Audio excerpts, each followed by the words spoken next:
up because College of Charleston came to play. You saw them start to take over on the glass, and that even included Garrison Brooks. You mentioned he had 6 points the whole night, but he had 11 rebounds. And that's something that, we saw at times last year. We saw the stretch where he had 8 straight double-doubles, but there were other times where Garrison would sort of disappear on the glass. We're hoping that he's that guy that can, take that next step and become a guy that has double-digit rebounds just about every night.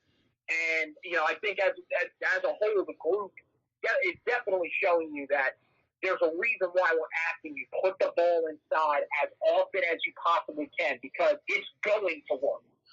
Yeah, no, I definitely agree with everything you just said. I think you saw from Day'Ron Sharpe why there's a lot of belief around people within the Carolina program and those on the outside. I think he will be a starter by the end of the year, and I think it just helps that Carolina has 4 horses they can run inside at any given time. And it helps that if Garrison Brooks has an off night, you have guys that can pick you up because he didn't have that luxury last year. If he wasn't scoring, Carolina wasn't being competitive.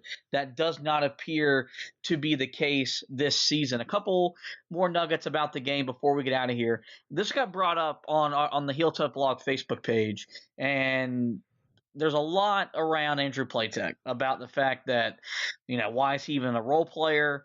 There was going in the game, we were believed that he was probably going to be a starter. He, of course, didn't start, and he scored 5 points, was only 2 of 9 from the field, 1 of 5 from 3, but yet Carolina was a plus 27 with him on the floor.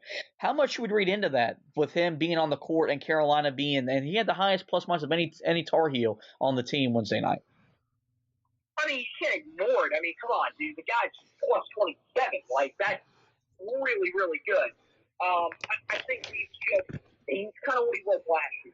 He's a guy that has the energy, has the defensive mindset to come out on the floor and give you what you need on the defensive end of the floor. That's pretty much what he is. He's not a guy that's going to shoot lights out. It really stinks because he did not have any confidence in his shot. There was one point, I think it was late in the first half. I mean, wide open. Could have easily taken the shot and decided to pass it up. I think that just kind of shows where he's at. I mean, look, we were saying to ourselves, we need him to help this team compete. We just don't know if we're going to have the right guys there. I'm not sure that we still do have enough guys there to make this team competitive from the three-point line. But again, they don't necessarily need to be if they're going to be able to control the play inside like they were in this game. But I think you can't just toss this guy aside and say, okay, we can't use him. At this point, you've got no choice. Maybe you can think to do that whenever Anthony Harris comes back.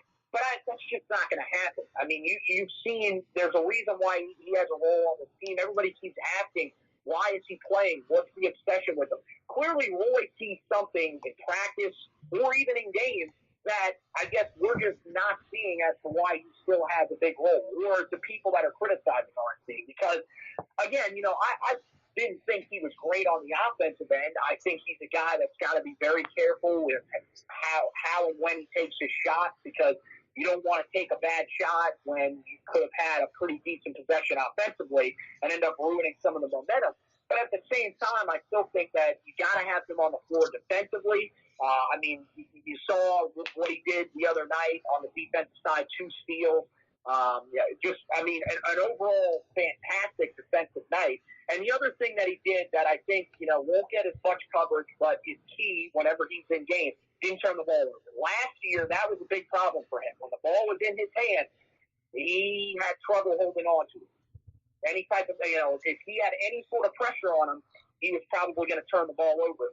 This year, you're seeing a little bit more confidence in that area. You just like to see some more confidence in his shooting and for him to be able to get into a rhythm. But, I don't know. He's one of those guys that it's just going to be so hard to quantify where you're going to put him at in Carolina lore, because I feel like there's a lot of people that really disagree with the role that he plays. But at the same time, he's still a guy that when he's out there, he's not at the point of some of these other guys that we've had out there in years past where he's going to get you killed. He's doing what he has to do on the defensive side to help you. So people just have to accept that that's what Andrew Platek is.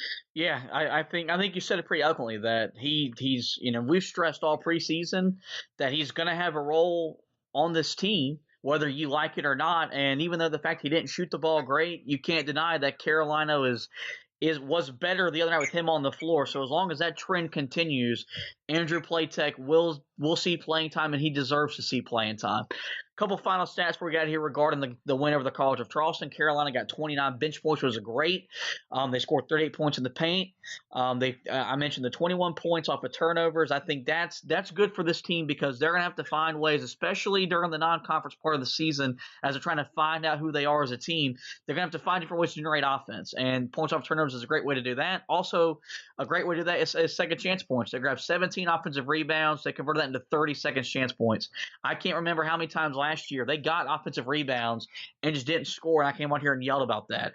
That's a good number. Only 6 points in the fast break, but you feel like that'll improve as Carolina learns when they got to run and how they got to run. So I think they laid the groundwork for a successful formula for this team to win games. And I think that's playing through their big men, whether it's Brooks, Baycott, or Sharp, and letting their young guards make plays, whether it's off the bounce or on the perimeter. So it was a solid win. And, of course, we'll be looking to see what Carolina moves when they move to Maui in the Maui Invitational, which, of course, is not in Maui. It's in Asheville. And we'll have a preview podcast for that before that tournament takes place. So with that, we're going to go ahead and wrap up this edition of the Royce Boys podcast. We'll let you go talk to you about the website, thehilltoughblog.com. And when you guys get this episode, we're recording right now. It's before the Notre Dame football game for Carolina, which is number 2 versus number 19. We're going to have you covered wire to wire on thehilltoughblog.com with the Notre Dame game, with a recap from Anthony, my trench report, Anthony's stock report. Then we'll have the recap podcast, which will be able on the Facebook page. And we have you covered basketball-wise. As I mentioned, the Maui Invitational is right around the corner, so there'll be a preview for that. If you want to go back and read about the College of Charleston, check out my new segment. As I told you guys that with Mark writing with us this year too, he's going to write some of the game previews and recaps on the games that I don't cover in depth. I will have a little memoir where I just write about kind of my point of view from the game, so you can check out my article. And Mark's recap is available on thehilltoughblog.com. And last, we encourage you guys to like, review, and subscribe to the podcast.